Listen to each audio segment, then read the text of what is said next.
오늘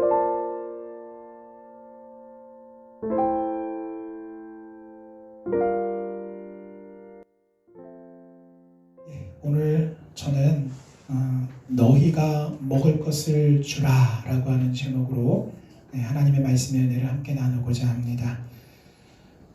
사진을 업으로 하는 사람들이 있죠. 전문으로 이제 그 사진을 업으로 하는 사람들 뿐만 아니라 사진을 또 취미로 하는 사람들도 있습니다. 그런데 사진을 업으로 하든 취미로 하든 이 사람들이 관심을 가지는 상이 있어요. 전 세계적으로 아주 저명한 퓰리처 상이라고 하는 상입니다. 이 상은 1917년 저명한 신문인이었던 제이 퓰리처의 유산 100만 달러를 기금으로 이제 시작이 되었어요. 그래서 뉴스 보도 사진 부분에 8개, 그리고 문학 부분에 6개, 그리고 음악 부분에 1개의 상을 수상하도록 그렇게 하고 있습니다. 그리고 매년 해마다 5월이 되면 미국에 있는 컬럼비아 대학 신문학과에 있는 선정위원회에서 이거를 이제 발표하는 거예요. 수상자들을 발표하는 겁니다. 자, 그런데 여러분 지금 보신 저 사진이 저에게 있어서 정말 기억에 남는 작품 중에 하나가 있다면 바로 이 사진입니다. 1994년 퓰리처 상을 수상한 제목이 어떻게 되냐면요. 수단의 굶주린 소녀. 저 어린 소녀예요. 수단이라고 하는 아프리카 나라의 수단의 굶주린 소녀라고 하는 제목의 사진입니다. 아프리카 대륙 중에서 가장 큰 면적을 가진 국토를 가진 나라가 바로 수단인데, 이 수단은 매우 아프리카 상황들이 비슷비슷한데 이 수단이라는 나라도 아주 큰 어려움을 겪었습니다. 장기적이고 심각한 위기 가운데 있었는데, 이게 뭐냐면 민족과 종교적인 이유로 내전이 일어났어요. 같은 나라 사람들끼리 총을 쏘면서 서로 전쟁을 하는 겁니다. 근데 엎친 데 덮친다고요? 가뭄도 왔죠. 전염병도 돌죠. 그래서요 1980년대부터 90년대 중반까지 100만 명 이상이 다 죽었어요. 이 나라 사람들이. 그래서 많은 국제적인 여러 전 세계에서 이 수단을 가만두면 안 되겠다, 우리가 돕자. 그래서 국제적인 구호가 이루어졌는데요. 문제는 이 나라가 독재 정권이었다라는 겁니다. 그러다 보니까 독재 정권이었죠. 내전이 있죠. 그러다 보니까 여러 나라들이 도움을 주려고 애를 쓰는데 이 구호품이 저렇게 필요한 사람들한테 잘 전달이 되지 않는 거예요. 그래서 이런 사태의 심각성을 알리고자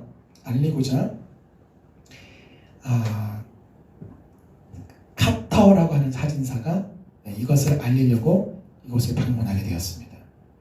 그래서 이 실태를 보도하기 위해서 수단 남부로 차를 타고 이 난민 구호소로 가는 길에 우연히 마주쳤는데, 이 아요드라고 하는 식량센터로 가는 길에 딱 저 장면이 있는 거예요. 소녀가 힘을 잃고 지금 쓰러져서 길바닥에 지금 꿇어 앉아 있는데, 여러분 저 뒤에 뭐가 보이죠? 네, 독수리예요. 그 독수리가 왜 나타났을까요? 독수리 오형제는 지구를 지키는데 독수리 한 마리가 왜 있는 거죠? 저 소녀가 죽으면 잡아먹으려고 기다리고 있는 거예요. 그러니까 저 지금 뒤에 있는 독수리는 사실 무엇을 상징합니까? 죽음을 상징하죠. 죽을 때만 기다리고 있는 겁니다. 때를 노리고 호시탐탐 기회를 보는 겁니다. 그래서 저 장면을 보고 셔터를 찰칵 하고 눌렀습니다. 그리고 독수리를 쫓았죠. 이 사진의 발표와 더불어서 전 세계적으로 아주 큰 반향이 일어났습니다. 어떻게 이럴 수가 있는가? 많은 사람들의 마음에 감동과 함께 더불어서 수단 상황의 끔찍함을 알리는 계기가 되었습니다. 여러분, 저 소녀의 죽음을 마주하고 있는 저 소녀로부터, 굶주림으로부터 지켜주고, 또 소녀가 죽기만을 기다리는 독수리를 쫓아줄 부모는 도대체 어디 있는 것일까요? 결국 부모로부터 보호를 받지 못한 채 뼈만 남아서 앙상한 이 작은 소녀는 여러분이 보시는 바와 같이 죽음 앞에 그냥 방치되어 있는 것입니다. 이게 바로 목자 없는 양의 처지인 것입니다. 목자 없는 양은 그 앞에 죽음만이 기다리고 있는 것입니다. 오늘 본문으로 돌아와서 그럼 때는 6월절쯤이었습니다.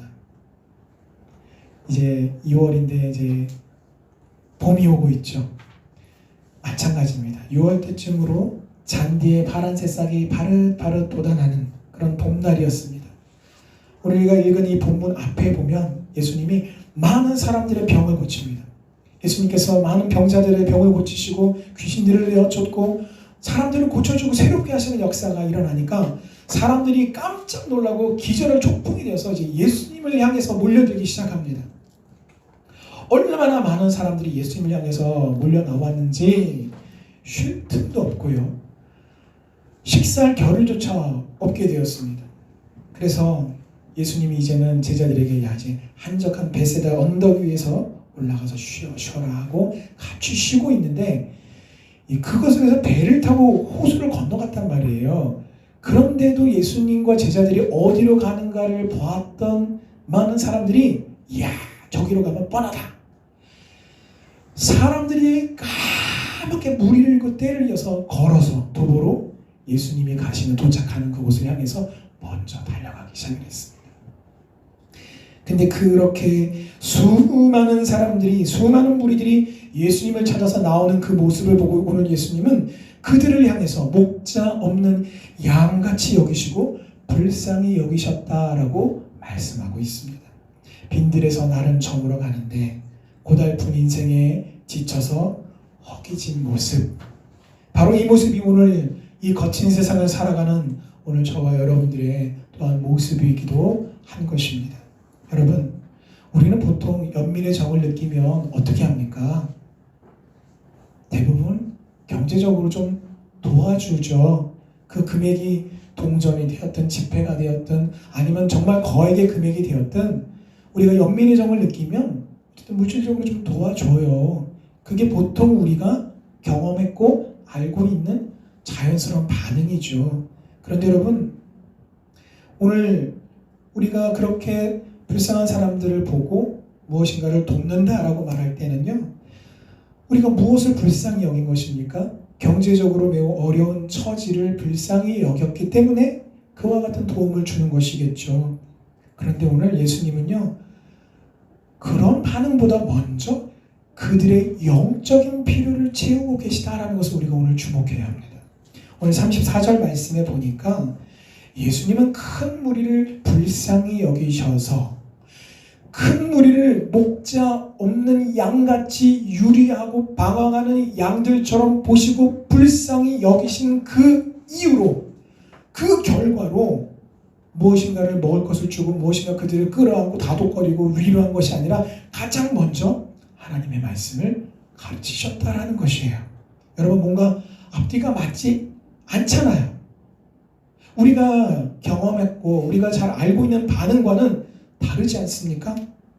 큰 무리를 보시고 목자 없는 양 같음으로 인해 불쌍히 여겼다면 우리의 생각에는요, 아까 말씀드렸던 것처럼 안아주고 다독거려주고 위로해주고 먹을 것을 줘야 된다고 그렇게 생각합니다. 자, 그런데 예수님께서 보실 때에 목자 없는 양처럼 유리하고 방황하는 우리 인생을 보고 불쌍히 여기신 이유로 가장 먼저 하신 것은 바로 하나님의 말씀을 가르치신 것입니다.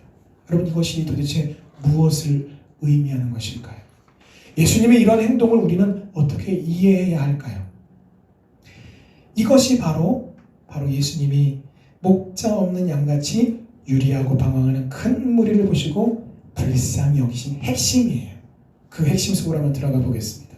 이 말씀은 그들의 행색이 초라해 보이고 그들이 매우 어려운 처지에 있는 것 같아서 연민의 정이 발동해서 불쌍히 여기셨다라는 의미가 아닙니다. 그들의 중심, 우리의 중심과 우리의 내면을 꿰뚫어 보시는 예수님께서 보시기에 그들의 인생이 목자 없는 양과 같이 의탁할 곳이 없고 마음 편하게 목자가 베푸는 영혼의 꼴을 먹고 목자가 만들어주는 파주는 그 물 웅덩이에서 마른 목을 죽이는, 그렇게 죽이지 못하는 그런 불쌍한 인생들을 보았기 때문에 그들을 향해서 목자 없는 양처럼 유리하고 방황한다, 그렇게 불쌍히 여기신 것입니다. 사랑하는 성도 여러분, 우리도 마찬가지입니다. 내가 아무리 교회를 열심히 출석하고 내 나름대로 자타 공인에 열심히 교회에서 봉사하고 섬긴다 하더라도 내 삶을 분명한 하나님의 뜻으로 인도하시는 여호와 하나님의 말씀이 내 중심에 없다면 우리는 유리하고 방황하는 영혼들입니다. 우리가 이 세상에서의 살아가면요, 우리는 이런 살을 입고 있는 육신이기 때문에 반드시 이 세상을 살아가면서 유한한 자원이 필요해요. 쉽게 말씀을 드리면 밥 먹어야 살아요. 물도 마셔야 삽니다. 그리고 밥만 먹고 반찬만 먹고 사는 게 아니라 살아가다 보니까 이것도 필요하고 저것도 필요하고 필요한 것들이 많아요. 우리는 이처럼 이 땅의 유한한 자원을 필요로 하는 인생들이라는 거예요.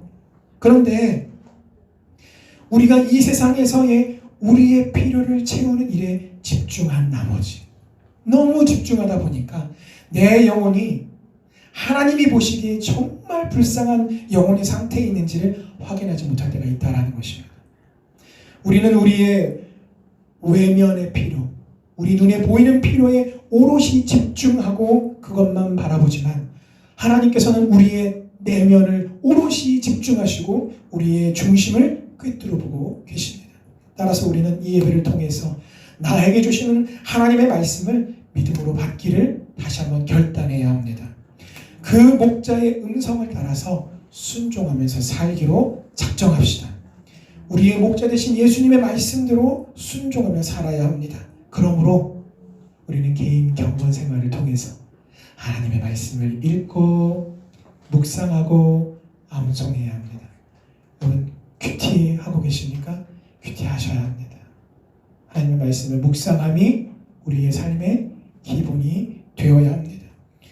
여러분 우리 앞에 펼쳐지는 우리 삶의 문제들이 이 땅을 살아가면서 꼭 필요한 것들을 구해야 하는 것이라 할지라도 우리는 먼저 그의 나라와 그의 의를 먼저 구해야 할 줄 믿습니다. 왜냐하면 주님은 오늘 이 말씀처럼 우리에게 가장 먼저 영의 양식을 먼저 공급하시는 분이기 때문입니다. 영의 양식을 먼저 공급받을 때 우리는 자꾸 그래요. 하나님 이 문제가 정말 급해요. 하나님 이거 정말 시간이 급해요. 이거 빨리 해결해 주셔야 돼요. 도와주세요 하나님. 애가 타죠. 왜 애간장이 안 타겠어요. 그렇기 때문에 우리가 매달려서 그렇게 하나님 앞에 간절히 기도하는 것 아닙니까? 그런데 우선순위가 자꾸 달라요. 하나님은 우리를 향해서 영의 양식을 먼저 우리가 공급받고 그 말씀대로 우리가 살아갈 때에 이 땅에 눈에 보이는 이 땅의 것을 먼저 체험을 받아야 내가 하나님 말씀대로 순종할 수 있습니다. 살아갈 수 있습니다가 아니라 영의 양식을 먼저 공급받아야 하나님의 말씀대로 살아갈 힘과 능력, 믿음을 공급받을 수 있음을 믿습니다. 먼저 영통해야 인통하고 먼저 영통해야 인통한 후에 물통한 것입니다. 이것이 하나님이 우리에게 허락하신 영적인 원리예요. 이 영의 양식, 살아계신 하나님을 말씀과 우리의 삶 속에서 만나고 체험하는 정말 살아있는 지식, 이 머릿속에 있는 지식이 아니라 그 말씀이 살아 역사하고 내가 믿음으로 하나님의 말씀을 붙들고 살 때에 말씀이 나에게 교훈을 주시고 그 교훈을 붙들고 내가 하나님 앞에 말씀대로 살아가면서 여러분 말씀대로 살면 어떤 결과들이 나타납니까? 정말 감사할 일이 생겨요. 이야 하나님 말씀대로 순종했더니 이런 감사한 일이 생겼다. 어떻게 해야 돼요? 그 다음에 하나님 감사기도 드려야죠. 할렐루야 하나님 감사합니다. 말씀 붙들고 말씀대로 순종했더니 또 두 번째로 어떤 결과가 생깁니까? 장애물이 딱하게 나타나네요. 말씀대로 순종하려고 하는데 나타나는 장애물 여러분 하나님 앞에 간구합니다. 할렐루야 하나님 역사하옵소서. 내가 하나님의 말씀대로 순종하며 살려고 하는데 장애물이 나타났으니 아버지 하나님 저 장애물이 사라지게 하든지 아니면 나로 하여금 그 장애물을 뛰어넘을 수 있는 믿음을 내게 허락하옵소서. 그러면 하나님께서 그 기도를 기뻐하실까요? 기뻐하실까요? 기뻐하십니다. 할렐루야. 하나님이 그 기도에 반드시 응답하셔서 내게 은혜와 능력과 믿음을 더하실 줄 믿습니다. 이것이 계속 반복되는 거예요. 말씀과 기도가, 다시 또 말씀과 기도가 계속해서 반복되는 그것을 저는 지금 살아있는 지식, 영적인 지식이라고 여러분 성도님들에게 말씀드리는 것입니다. 그래서 여러분 이러한 영적인 은혜를 먼저 사모하는 백성들 되시기를 주님의 이름으로 기원합니다. 그러면 그 말씀 속에서 우리를 지키시고 보호하시고 인도하시며 넘치도록 공급하시는 목자 되신 하나님을 경험하게 될 줄 믿습니다. 때가 저물어서 어둑어둑해졌습니다. 근데 제자들이 예수님께 와서 뭐라고 하냐면, 예수님, 이제 날이 어두워졌어요. 배가 고파요. 시장이에요. 사람들이 이제 다 먹어야 되잖아요. 왜요? 우리 육신을 가진 존재니까 먹어야 살 것 아니에요. 근데 그 낮부터 먼 거리를 걸어왔단 말이에요. 얼마나 피곤하겠어요. 얼마나 힘들겠어요. 먹어야 좀 힘이 날 거 아니에요. 근데 예수님, 우리한테 먹을 게 없어요. 그러니까 저 사람들로 하여금 가까운 마을로 가서 좀 사 먹게 하든지 좀 그래야 될 것 같아요. 자, 그렇게 이야기합니다. 그랬더니 예수님이 요한복음에 보니까 빌립에게 이렇게 빌립을 테스트하기 위해서 이렇게 말씀하십니다. 빌립아, 우리가 어디서 떡을 사서 이 사람들로 먹게 하겠느냐.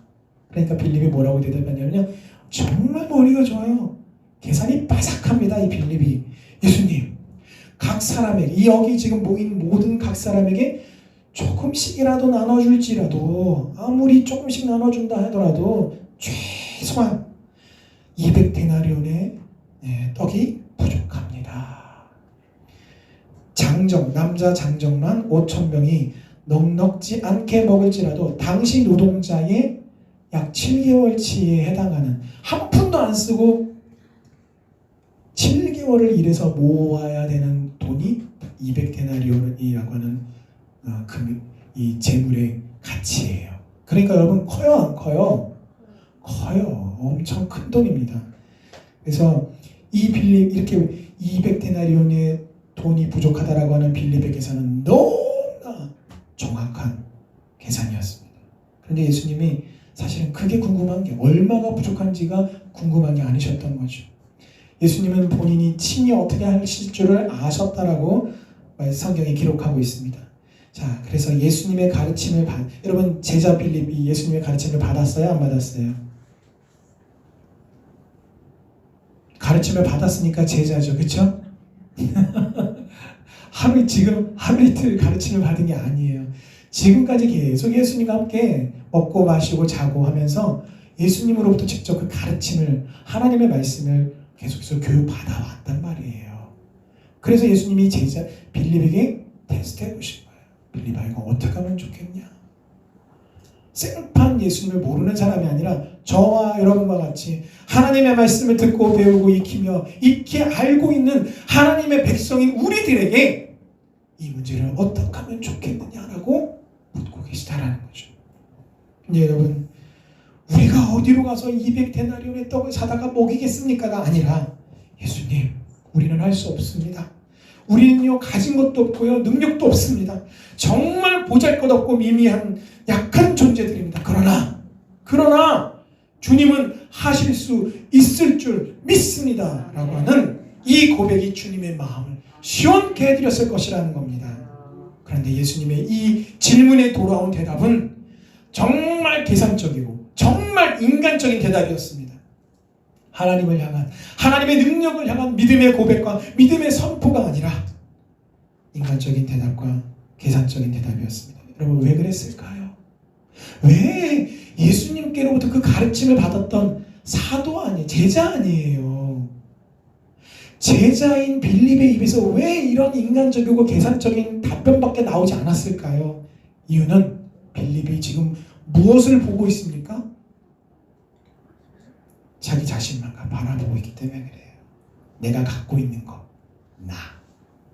내 능력, 내 한계만 바라보고 있기 때문에 그런 답변이 나온 것입니다. 자, 베드로 형제 안드레가 예수님께 한 아이가 가지고 온 보리떡 5개와 물고기 2마리를 예수님께 가져다 드릴 때도 안드레도 뭐라고 말하냐면 이렇게 말을 합니다. 예수님, 여기 보리떡 5개와 물고기 2마리가 있습니다. 그러나 이게 이 많은 사람들에게 얼마나 되겠습니까? 우리나라식이라면 아이고 누구 코에 갖다 붙여요. 턱도 없어요. 택도 없어요. 여러분, 예수님이 원하셨던 대답은 무엇일까요? 예수님이 저와 여러분을 향해서 오늘 우리의 인생 가운데에 우리의 한계에 갇히고 내 능력에 갇혀서 주님 힘들어요. 어려워요. 할 수가 없어요. 안 돼요. 주님 너무 절망스러워요. 어떻게 하면 좋아요? 라고 주님을 향해서 그렇게 답변하는 우리를 향해서 하나님이 원하시는 그 하나님의 마음을 시원케 해드리는 답변은 도대체 무엇일까요? 사랑하는 성도 여러분, 우리가 인생을 살아가면서 오늘 이 이스라엘 백성들이 놓여진 광야와 같이 황량하고 아무것도 공급받을 수 없는 광야와 같은 것을 지날 때가 있습니다. 그런 열악한 환경 가운데 있으면서도 우리는 항상 보면 언제나 부족해요. 언제나 가진 게 없어요. 건강도 늘 약해요. 하나님 앞에 내가 무엇인가? 하나님, 제가요 재정이 이렇게 물질이 이렇게 생기면 제가 하나님을 향해서 이렇게 헌신하겠습니다. 제가 이렇게 헌금하겠습니다. 제가 건강해지면 하나님, 제가 조금만 더 건강해지면 제가 이렇게 헌신하고 봉사하겠습니다. 이런 유의 여러분 하나님을 향한 그 고백과 기도가 얼마나 많은지 몰라요. 그런데 여러분, 하나님은 항상 우리를 향해서 지금을 물어보십니다. 언제나 우리는 부유한 때가 없어요. 우리는 언제나 부족하고 언제나 연약하며 언제나 가진 게 없습니다. 머리를 이리 굴리고 저리 굴려봐도 길이 보이지 않아요. 여러분, 그들의 마음이 우리의 마음이고 오늘 이 제자들의 처지가 오늘 저와 여러분들의 처지인 것입니다. 제자들을 향해서 듣기 원하셨던 그 고백, 그 고백이 오늘 저와 여러분의 믿음의 고백이 되어야 할 줄 믿습니다. 제자들이 놓친 것을 우리도 놓쳐서는 안 됩니다. 제자들은 예수님이 그들과 함께 계시다라는 것을 놓쳤습니다. 여러분, 예수님이 우리와 함께 계시는 줄 믿습니다. 살아계신 하나님이 우리와 함께 하시는 줄 믿습니다. 따라서 주님, 나는 할 수 없으나 주님은 하실 수 있습니다. 이 일을 통해 하나님의 영광을 나타내게 하옵소서라고 기도할 때에 우리는 기적을 경험할 줄 믿습니다. 하나님, 장락교회를 통해 많은 영혼들을 구원하게 하옵소서. 하나님, 이 마지막 시대에 전도하며 선교하는 사명을 장락교회 위에 주셨사오니 능력으로 감당하게 하옵소서. 하나님, 이 모든 일들을 위해서 장락교회 위에 필요한 기도의 능력과 부흥의 역사를 허락하옵소서. 아멘. 여러분, 이렇게 아무것도 가진 게 없어서 쩔쩔매고 있는 제자들에게 예수님이 오히려 이상한 주문을 하십니다. 자, 한번 같이 읽어볼까요? 시작. 너희가 먹을 것을 주라. 너희가 먹을 것을 주라. 아니, 예수님 좀 전에 말씀드렸는데, 그쵸? 제자들이 말씀드렸잖아요. 빌립은 예수님 돈이 없어요. 200데나리온의 돈이 부족해요. 200데나리온 돈 정돈이 있어야 그래도 좀 누구 코에라도 붙여볼 텐데 그것도 없어요. 그리고 나서 가져온 게 뭐예요? 보리떡 5개와 물고기 2마리밖에 없는데, 아니 예수님이 그 말씀을, 그 보고를 듣고도 저렇게 얘기해요. 너희가 먹을 것을 이 말은 무슨 말이냐면 너희에게 있는 것, 너희가 지금 앞으로가 아니에요. 앞으로 건강해지고 앞으로 돈을 많이 벌고 앞으로 유명해지고 앞으로 성공하면이 아니라 너희가 지금 너에게 있는 것으로 먹을 것을 주라 라는 말씀이에요. 자, 너에게 떡 몇 개나 있느냐 가져보라. 아까 오병이어 있었잖아요. 그러면 혹시 알아요? 누군가 어린아이의 도시락을 이렇게 나누었으니 그걸 보고 또 누군가가 뭔가를 또 가지고 왔다면 더 보태서 더 쌓였을 수도 있잖아요. 그래서 예수님 말씀대로 가서 다시 살펴봤는데 더 들어온 게 없어요. 그냥 아까 왔던 그 오병이어가 처음이자 마지막이었던 거예요. 그런데 예수님이 보리떡 5개, 물고기 2마리라는 말을 듣고 예수님이 제자들에게 이렇게 말씀하십니다. 무리를 100명씩, 500명씩 묶어라. 나누어서 앉게 해라. 제자들이 그대로 순종합니다. 그리고 그 다음에 한 일은 예수님이 축복 기도를 하십니다. 그리고 나서 그 떡을 떼어서 제자들에게 주시고 예수님께 받은 그것을 제자들이 그 앉은 무리들에게 나누어 주기 시작합니다. 여러분, 제자들은 받아서 그대로 사람들에게 나눠준 것밖에 없어요. 여러분, 바로 이 대목이 오늘 저와 여러분에게 주시는 교훈이 뭐냐면요, 우리가 믿음으로 하나님께 기도 잘해요. 할렐루야, 기도 잘합니다. 근데 여러분, 기도할 뿐만 아니라, 우리가 믿음으로 기도할 뿐만 아니라 반드시 아버지의 말씀대로, 하나님의 말씀대로, 아버지의 뜻대로 순종해야 한다는 것을 교훈하고 있습니다. 제자들이 한 일은 예수님이 시킨 일 그대로 순종한 것밖에 없어요. 여러분, 궁핍한 날에, 공급이 필요한 날에 나는 할 수 없으나 주님은 하실 수 있습니다 라고 하는 신앙의 고백도 필요합니다. 그러나 그 고백과 함께 더불어서 이 믿음의 기도 후에 철저하게 하나님의 뜻대로 순종할 때에 기적을 체험하고 또한 경험할 수 있다는 것을 오늘 저와 여러분에게 교훈하고 있는 줄 믿습니다. 두 번째 주시는 교훈은요, 너에게 있는 지금 그거, 주님 너무 작아요. 너무 보잘것없어요. 아니. 아무리 그것이 작고 아무리 보잘것이 없다 하더라도 지금 네가 가지고 있는 그것을 나누어 주어라 라고 하시는 그 주님의 손에 우리가 믿음으로 올려드릴 때에, 그 믿음으로 올려드리는 믿음의 헌신이 있을 때에 오늘 본문에 등장하는 이런 놀라운 기적의 역사가 우리 인생 가운데 펼쳐지게 될 줄 믿습니다. 여러분, 인도의 성자라고 불리는 사람이 있어요. 선다싱이라고 하는 분이 1900년대에 인도의 성자라고 불렸던 분이신데, 이 선다싱은 원래 이제 다른 종교를 믿다가 예수님을 만난 후에 온전히 예수 그리스도의 그 복음을 전파하는 일에 붙잡혀서 사도 바울처럼 그렇게 삶을 살던 분입니다. 근데 인도 나라에서만 복음을 전한 게 아니라 주변의 나라들을 돌아다니면서 복음을 전했어요. 근데 문제는 뭐냐면 그 인도하고 주변 나라 사이에 산이 하나가 있는데, 이 뒷동산 같은 산이 하나 있는데 그 산의 이름은 에베레스트입니다. 히말라야 산이에요. 그냥 낮은 산은 아니죠. 어마어마하게 높은 산입니다. 그리고 설산이에요. 눈이 항상 덮이는 산인데 거기를 수십 차례 산을 넘나들면서 다른 나라로 복음을 전하고 이분의 마지막은 행방불명이 됐습니다. 산에서. 결국은 그렇게 복음을 증거하다가 행방불명이 됐는데, 이때도 1919년 네팔 전도 여행을 떠났을 때 일입니다. 친구와 함께 네팔 전도 여행을 위해서 히말라야 산맥을 넘고 있었습니다. 근데 갑자기 눈보라가 막 몰아치기 시작을 하는 거예요. 큰일 났습니다. 야, 큰일 났다.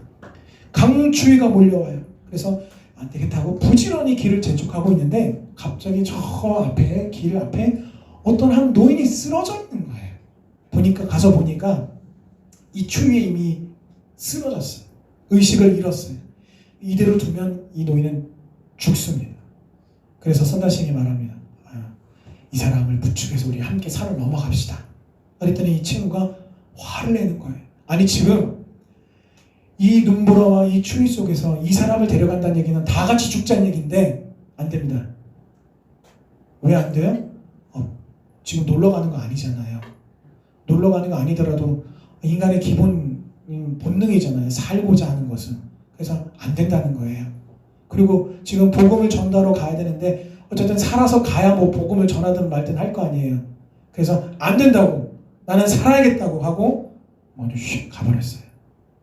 네, 선다싱이 고민을 합니다.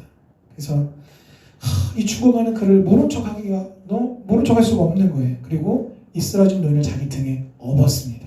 업고는, 자, 왜 업었냐면 예수님이라면 그냥 지나치지 않았을 것이다 라고 하는 마음이 그의 마음을 계속 감동을 했던 거예요. 여러분, 이 선다싱이 지금 갖고 있는 게 무엇입니까? 나도 지금 죽게 생겼어요. 이 눈보라 속에서 나도 지금 죽게 생겼습니다. 근데 지금 선다스님이 갖고 있는 뭐예요? 자기 등을 내주었어요. 그리고 그 노인을 부축하고 업고 가는데 내 가족이다 생각하고 업고서 길을 가는데 얼마나 힘들었겠습니까? 눈밭에서 그 눈보라 속에서 노인은 자꾸 처집니다. 자꾸 무거워요. 엄청 힘들었을 겁니다. 정말 힘들었을 거예요. 그렇게 한참을 가다 보니까 너무 힘드니까 머리부터 발끝까지 완전히 땀벙벙이 돼버립니다. 온몸에서 열이 훅훅 나기 시작합니다.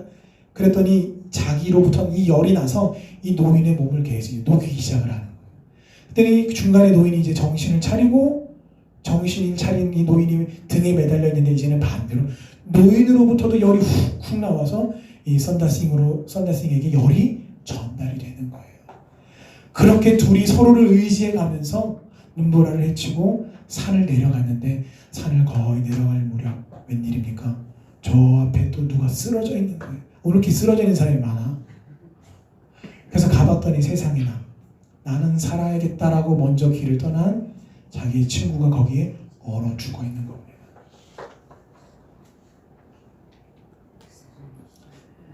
사랑하는 성도 여러분, 하나님의 말씀대로 우리에게 가진 것이 아무리 작고 가진 것이 없다 하더라도 오늘 이 선다싱처럼 내게 있는 것이 내 등밖에 없다 할지라도 그것을 바로 다음이 아니라 지금 나의 어려운 가운데 있는 이웃을 향해서 섬기고 나누고 베풀 때에 하나님께서 살려주시는 생명의 역사, 그것을 통해서 복음이 흘러가는 생명의 역사. 여러분, 아무리 입술을 열어서 예수 믿고 구원받으세요라고 전도해야 돼요? 말아야 돼요? 해야죠. 하지만 여러분, 아무리 그렇게 입술을 열어서 복음을 전도한다 해도 우리의 행위가 올바르지 않아서 복음을 가로막고 교회의 선한 영향력을 가로막는다면 그 복음은 흘러가지 못하고 막혀버릴 것입니다. 오늘 이 대한민국의 조국의 교회가 안고 있는 지금 아픔과 눈물과 괴로움이 상처가 무엇입니까?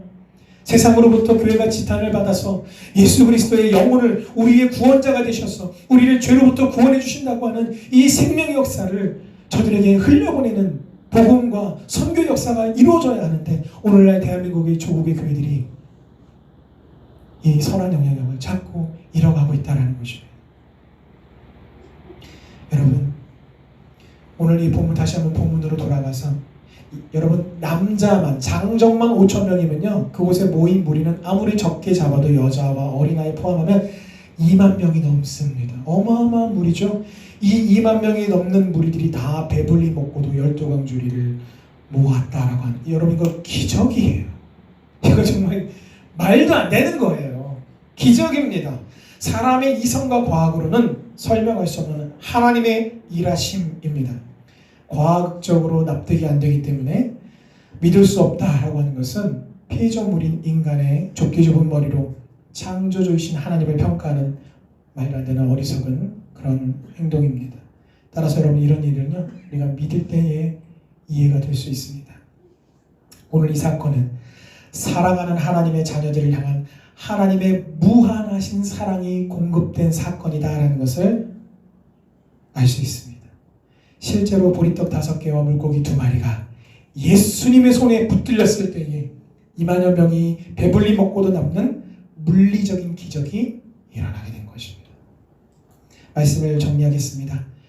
오늘 이 오병이어의 기적은 오늘날에도 일어날 수 있습니다. 언제나 긍휼과 자비가 풍성하신 사랑이신 하나님께서 우리의 아버지가 되시기 때문입니다. 그 우리에게 풍성함으로 채우시는 하나님 아버지 앞에 우리가 믿음으로 나아갑시다. 하나님의 말씀으로 우리의 영의 양식을 채워주시기를 간구하며 그 영적인 은혜를 간구해야 합니다. 그리고 채우시는 그 주님께 우리의 상황과 형편과 처지를 아뢰야죠. 기도로 아뢰며 주님 저는 할 수 없으나 주님은 하실 수 있습니다.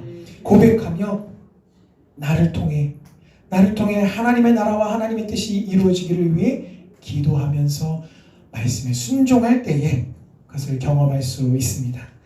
뿐만 아니라 내가 가진 것이 아무리 작고 보잘것이 없다 하더라도 믿음으로 주님 손에 올려드릴 때에 오병이어의 기적이 일어날 줄 믿습니다. 아멘. 우리의 작은 것으로 우리의 이웃들과 함께 나눕시다.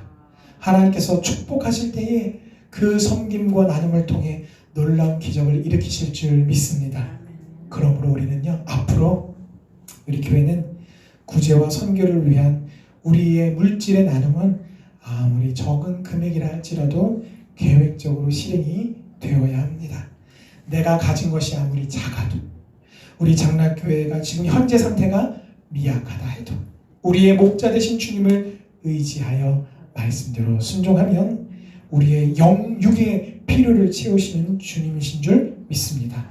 나는 할 수 없으나 주님은 하실 수 있습니다 라고 하는 믿음의 고백과 더불어 구제와 선교를 감당하기로 작정할 때에 하나님께서 우리 교회 위에 넘치는 은혜로 축복하실 줄 믿습니다. 아멘.